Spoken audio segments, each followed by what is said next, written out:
show. Yep. And you're looking very sporty. Oh, thank you. This said I look like a golf player today. Golf is fine. Sir.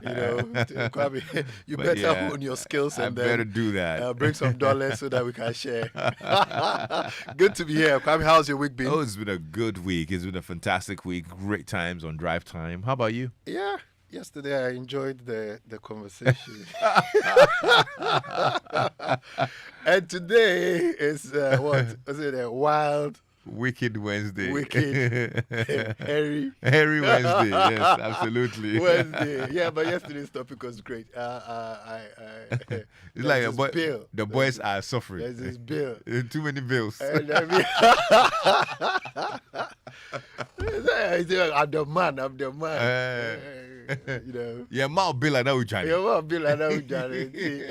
have to look for the bill that you can settle. That's all. Right, it's good to be here. Good afternoon to all our listeners. And Kwame, today we have an issue. We have an issue. Interesting issue that we thought that you need to speak to it because a lot of it's probably an issue that some people have thought about but haven't really explored what it goes in there. Absolutely. Some people probably might have problems with it but have not been able to articulate it. Mm-hmm. But one of our friends has.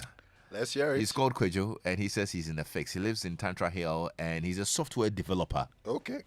He's actually 32 years. And he says, look, I've been looking forward to settling down with a compatible woman. Believe me, I've been searching really hard the past 2 years. Lexis, 3 months ago, I found her. Yeah, he's lucky. Now, he says she's a teacher, super hardworking and humble. Wow. We share common aspirations, and so far, so good. But let me reveal a secret. The thing that got me to notice her and tugged at my heart was the hair on her legs. Wow. I have a friend like that. Oh, okay. Yeah, who just loves like women with hairy legs. Oh my God. Yeah. Anyway, he reminds me of that friend of mine, Courage. Okay. But he says, not too much, but it was noticeable. Right. Recently, we got intimate. And Lexis, I found hair on her chest as well. She then revealed to me that she shaves her beard and mustache daily to escape the prying eyes of the public. I must admit, I was taken aback. I was taken aback by the chest hair. Yeah. I mentioned this hair business to my best friend, and he made a stunning claim. Women who are hairy can't have children. I've lost many nights of sleep since then. So, Lexis, is this claim true? I really want to have a family. That's a big reason I want to get married. I don't want to lose her. But can the drive doctor help me understand this hairy business and infertility claim? Right. Wow. Yeah. So, Kwame, women love hair, right? Hair products sell big. Yeah. I think we all like hair. I think bone straight, bone curve, bone whatever. Achimota people too. They don't like hair. Really? Because they say the Rastafarians wanted to go there, and then they say okay. So they don't like hair. But the hair business, Kwame, this is a situation or a condition that a lot of people are familiar with. Generally, we accept that men should have hair.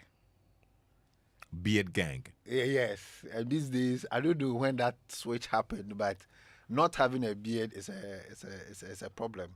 Now people are sort of like buying special oils, to grow their beard and all of that. Let me tell you. You know, a few years ago, I went to Dubai.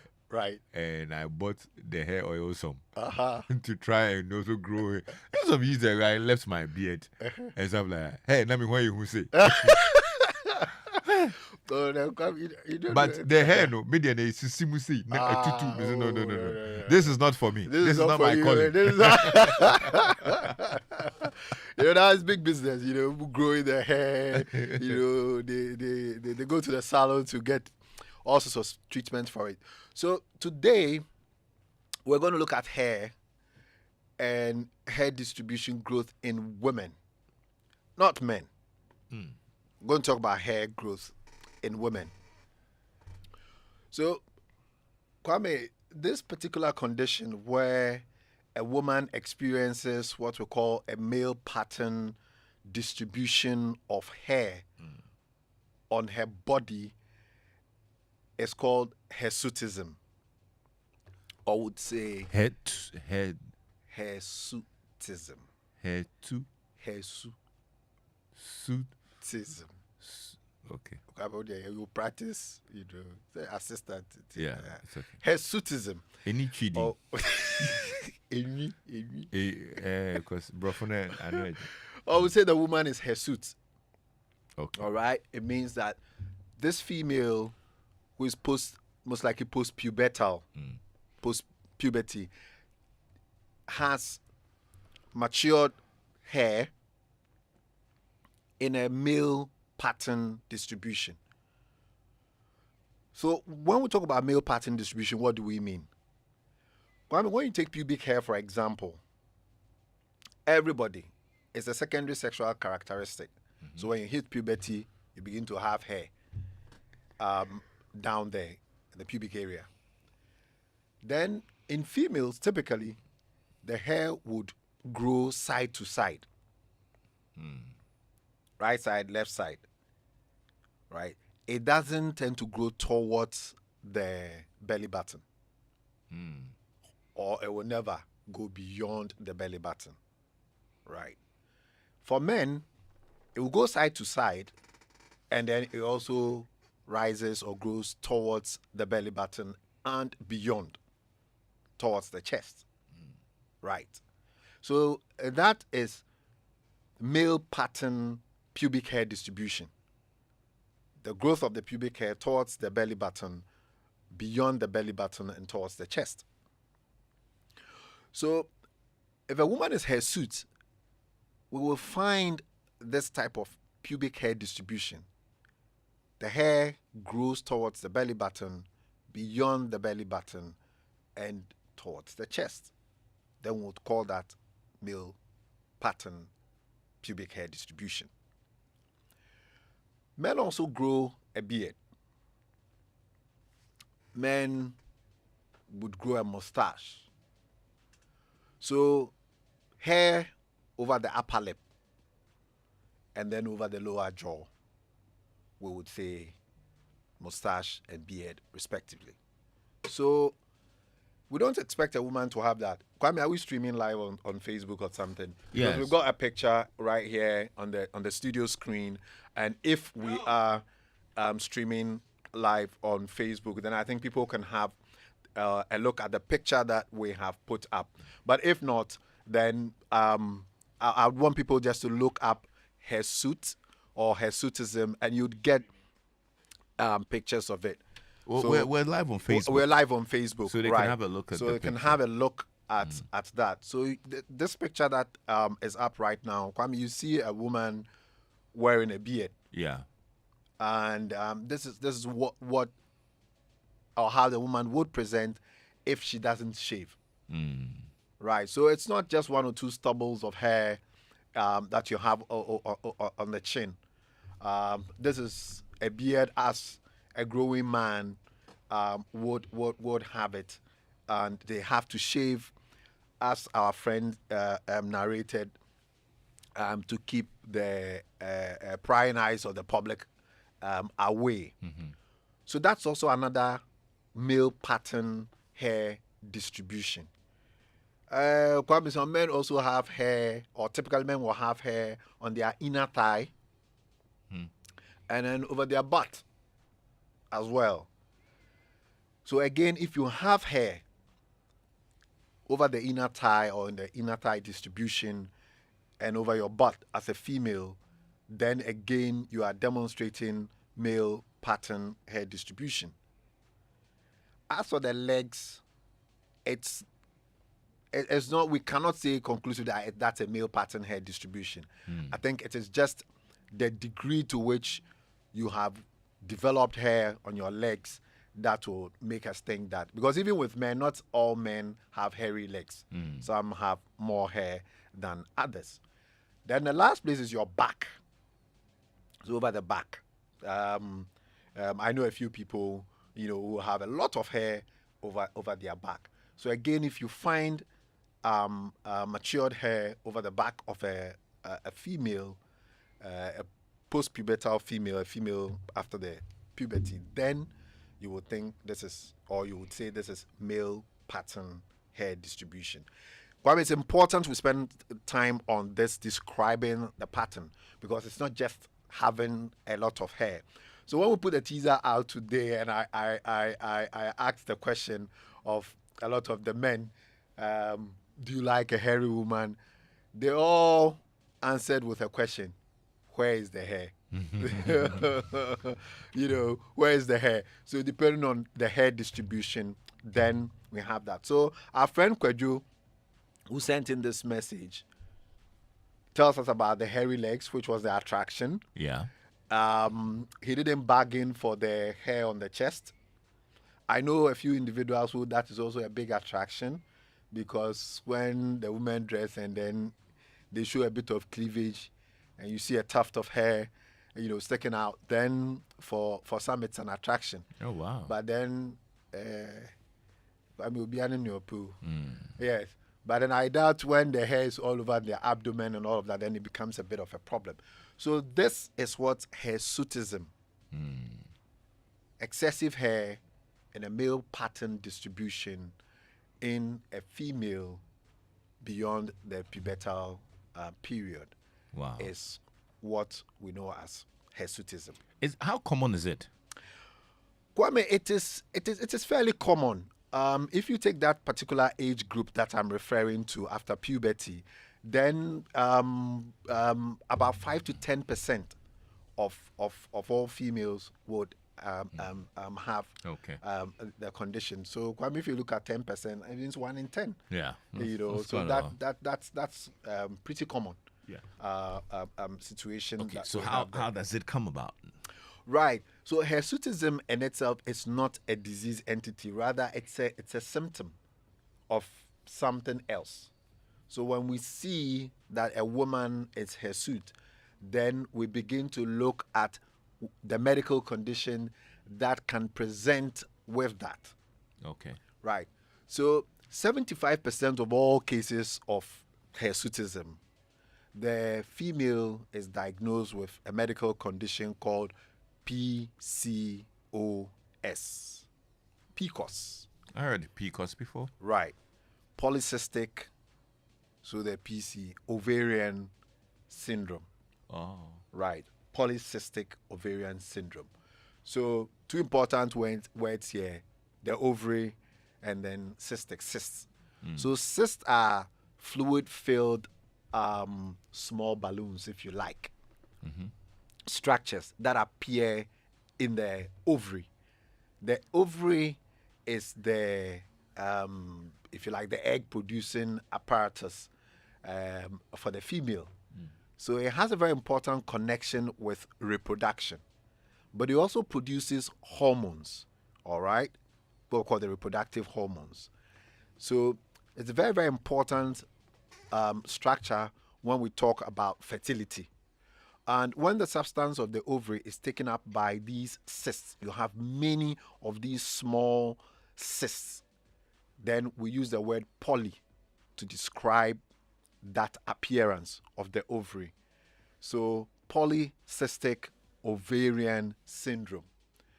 Once you develop this particular condition, the key feature is something we call androgenism, hyperandrogenism.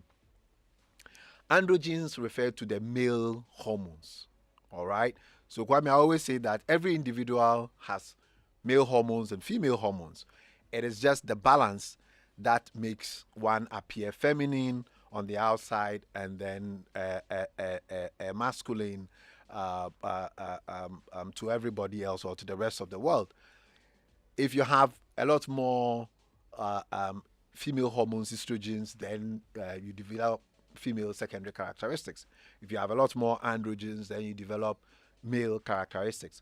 So, Kwame, when you have a female who then develops this PCOS, they tend to have more androgens than the ordinary or the non-PCOS female would have.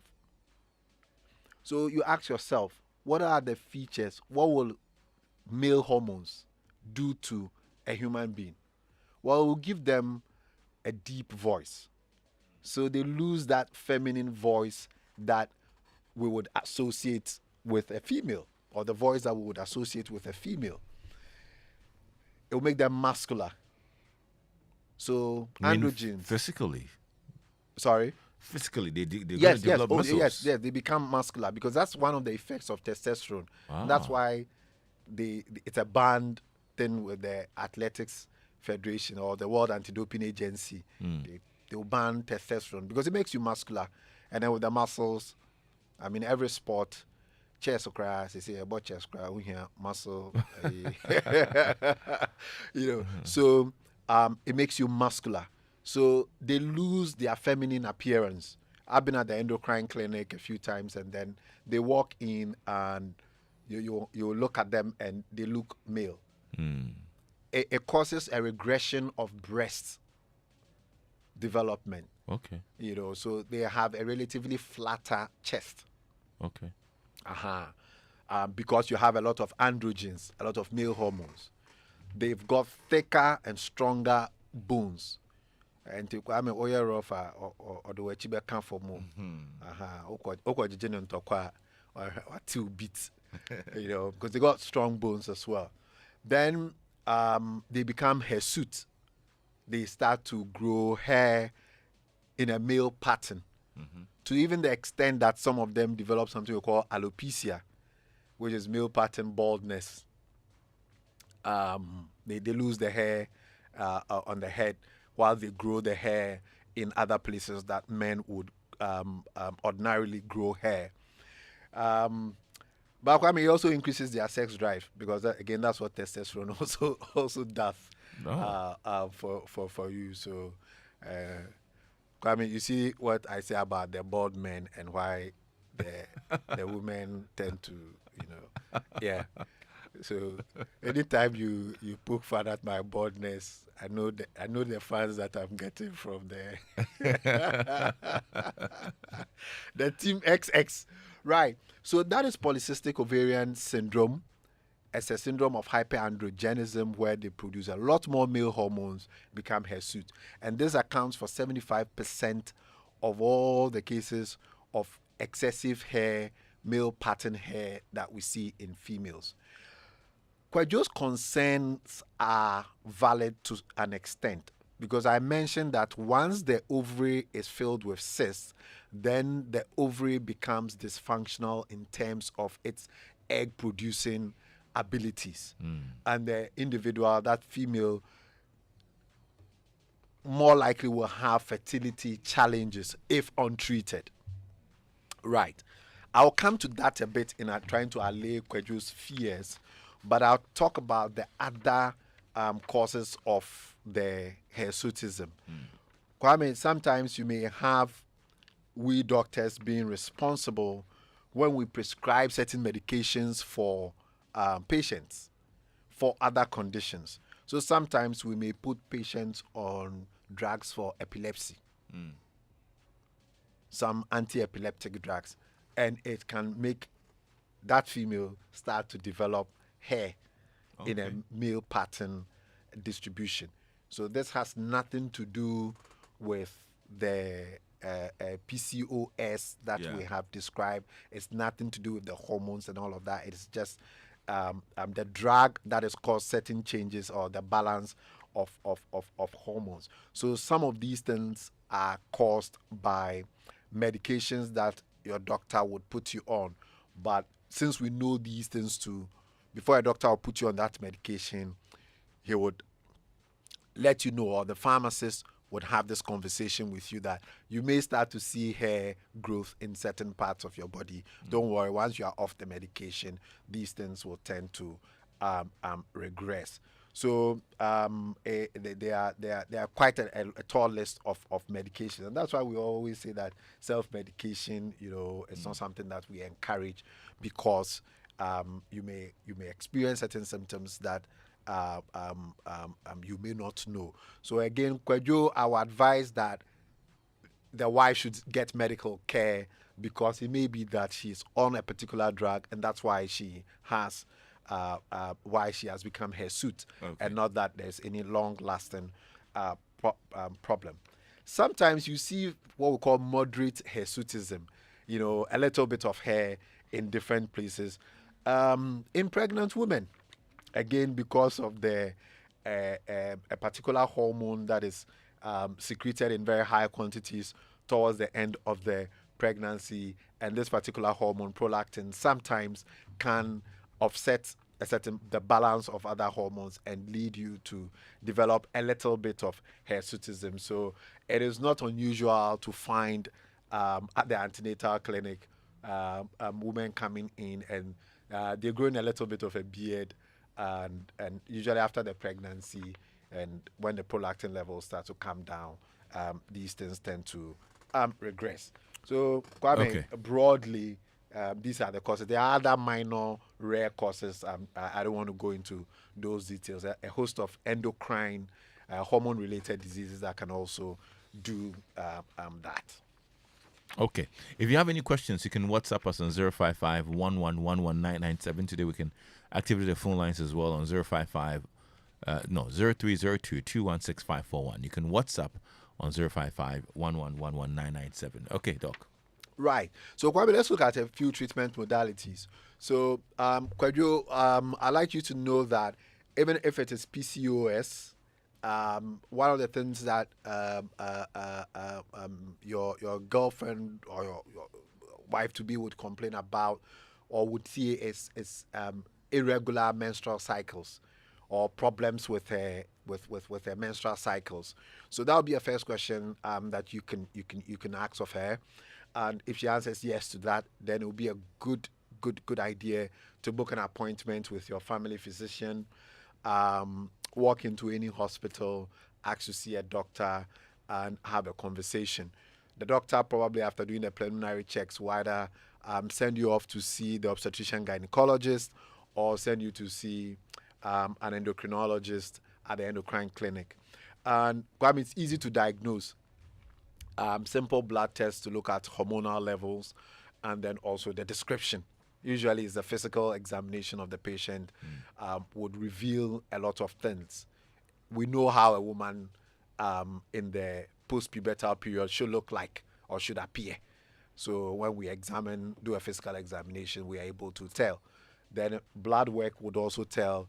You do an ultrasound scan, you know whether or not the uterus is there, whether or not the ovaries appear normal on the scan.